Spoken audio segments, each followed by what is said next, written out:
My fellow citizens and residents, a new day, a new year has dawned upon us. This new year brings with it new choices and new hope for the promise of a brighter future, a future that is stronger and safer.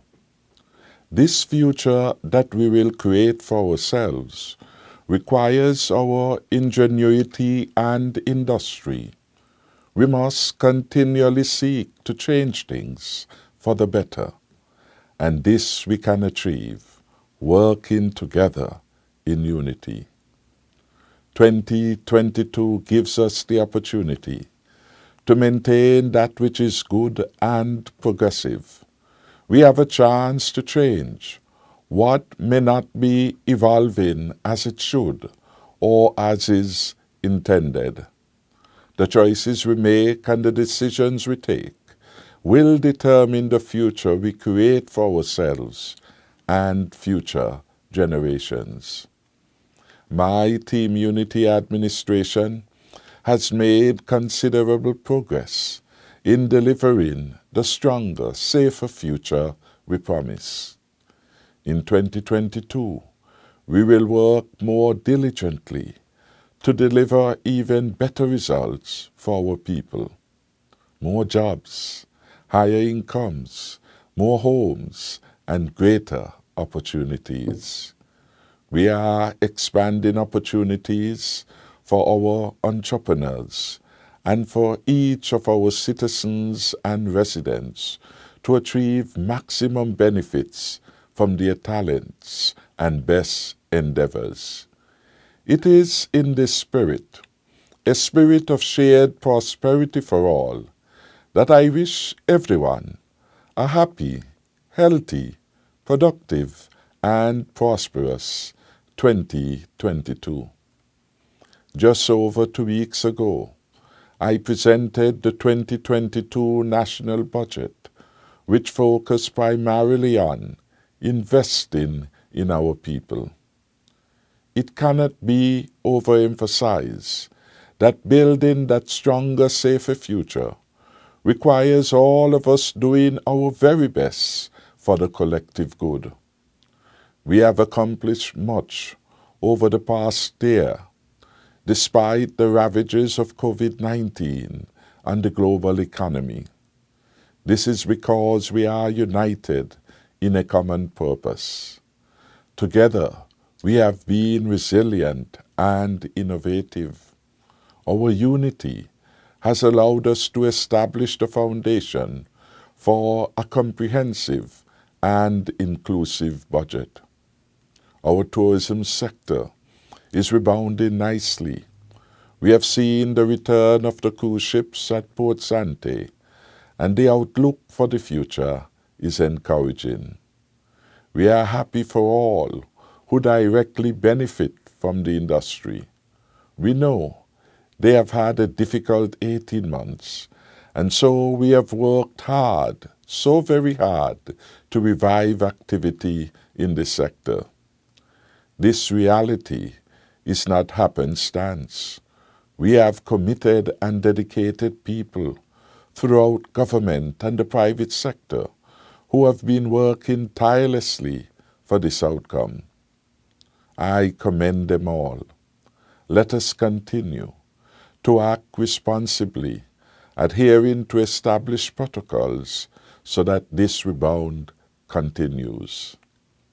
Given the recent spike in the number of new COVID-19 cases, I must make a special appeal to all not to drop your guard against the virus. We should adhere to the non-pharmaceutical measures, especially the wearing of masks in public spaces and frequent hand hygiene. Our best tool is vaccination, and I urge all who have not yet done so to get vaccinated soonest.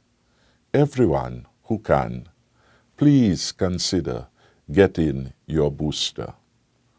We have seen the return of the major airlines having regular scheduled service to the RLB International Airport, American Airlines, United Airlines, Air Canada, Delta, and British Airways, among others.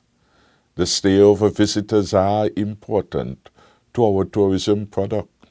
They affect and contribute to many who have invested to make a living from the industry.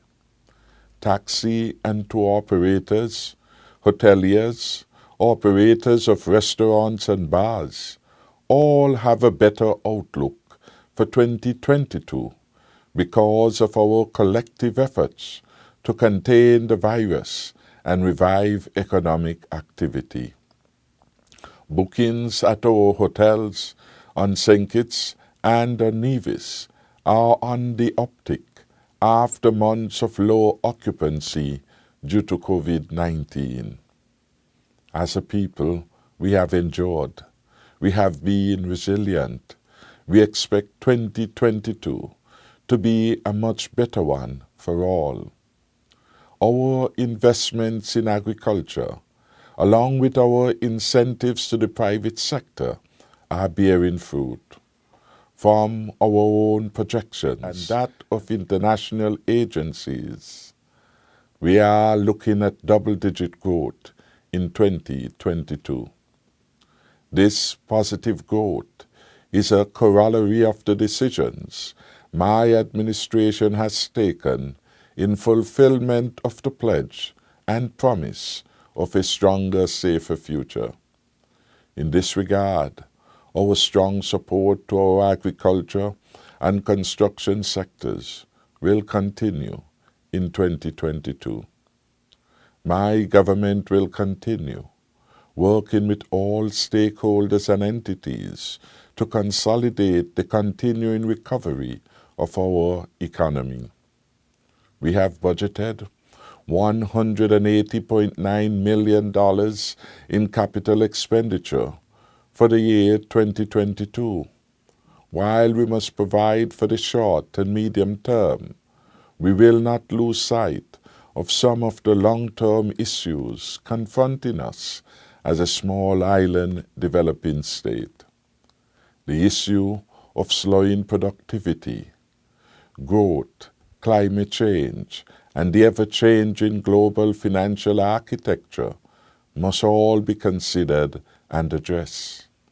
Therefore, in 2022, we will increase our strategic and direct investment in our people, into infrastructure development and institutional strengthening, thereby propelling our country towards achievement of our development goals.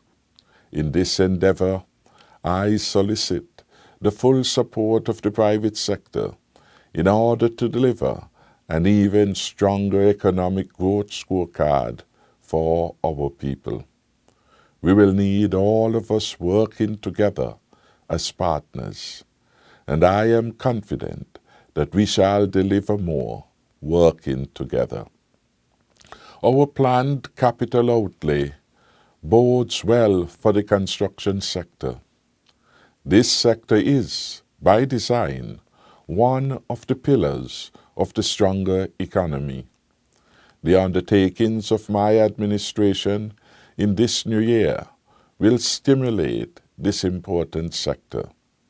In addition to building and repairing public infrastructure, we will facilitate several housing and developmental projects. While the NHC continues its drive for bigger and better housing for the lower income groups, we welcome and support the mid-range and luxury developments being undertaken by private sector partners such as TDC, Liamiga Housing, and the St. Kitts Cooperative Credit Union. These substantial investments by our private sector partners signal confidence in your Team Unity administration and in its ability to manage the economy well.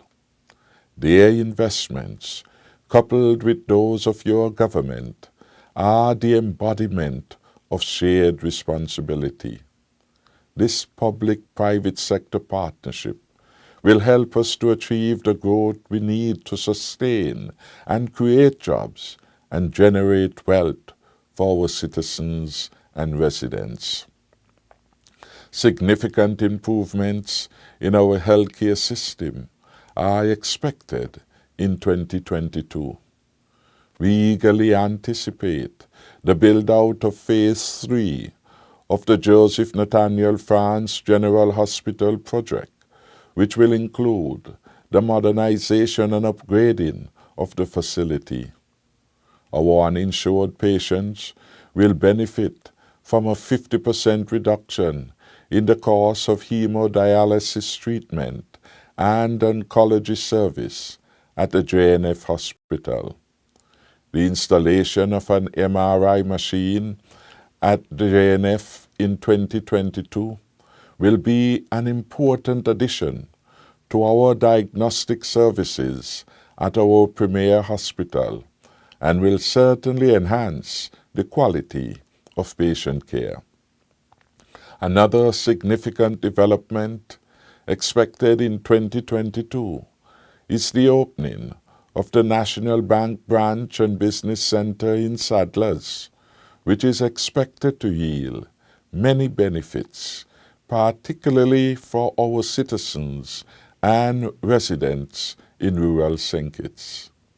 I am especially pleased about this development as I consider the present situation in the country and indeed the world, where in the face of the pandemic, greater attention must be paid to spatial layout and safety in our workplaces and service centers.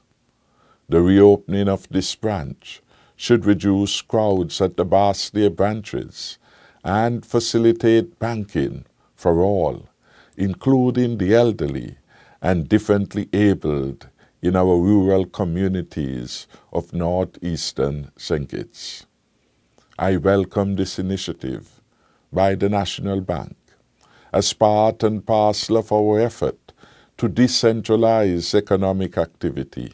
We are endeavoring to close the service gap between rural and urban communities.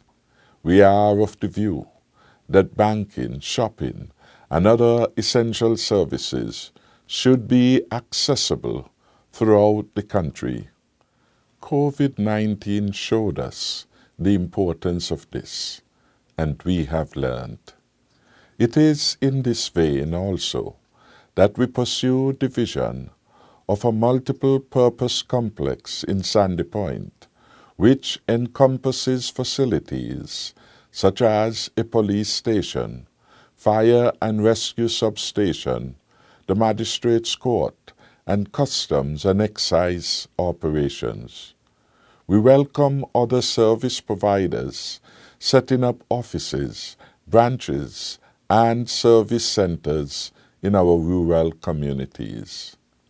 We have a bright future, filled with new opportunities. We have always been a resilient and innovative people.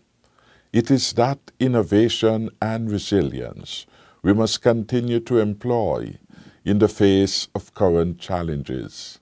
These attributes are needed to find niches and opportunities for our continued advancement despite living with COVID-19. As we continue to invest in our people, we look towards the phased regularization of our GAEs and step workers in 2022 and the resultant improvement of their job security and overall conditions of work. My administration will consolidate and build on the excellent relationship between St. Kitts and Nevis. We will work even more effectively with the Nevis Island administration to deliver the stronger and safer future to all our people. Our good governance is deeply rooted in our adherence to our Constitution, the rule of law, and cooperation with international bodies to eradicate all forms of corruption, illicit and criminal activities. Our citizens and residents can take comfort in the knowledge that our country has consistently ranked highly on the World Justice Project Rule of Law Index. We are an excellent example of a well-managed state. As we look to this new year and the future of our beloved St. Kitts and Nevis, I pray God's continued blessings on our country and people. Let us endeavor to build our own Garden of Eden. For this year and beyond, may we witness more growth and progress. May the principles of shared responsibility and our all-of-society approach continue to redound to the benefit of our people.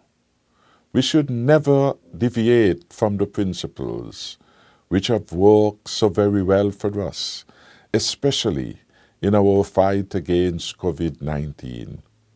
We will continue to apply these principles as we pivot to rebuild our economy, placing it back on track to that stronger, safer future.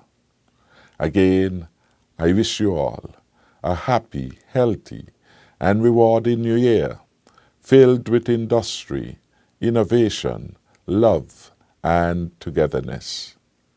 God bless us all, and may He continue to protect the Federation of St. Kitts and Nevis.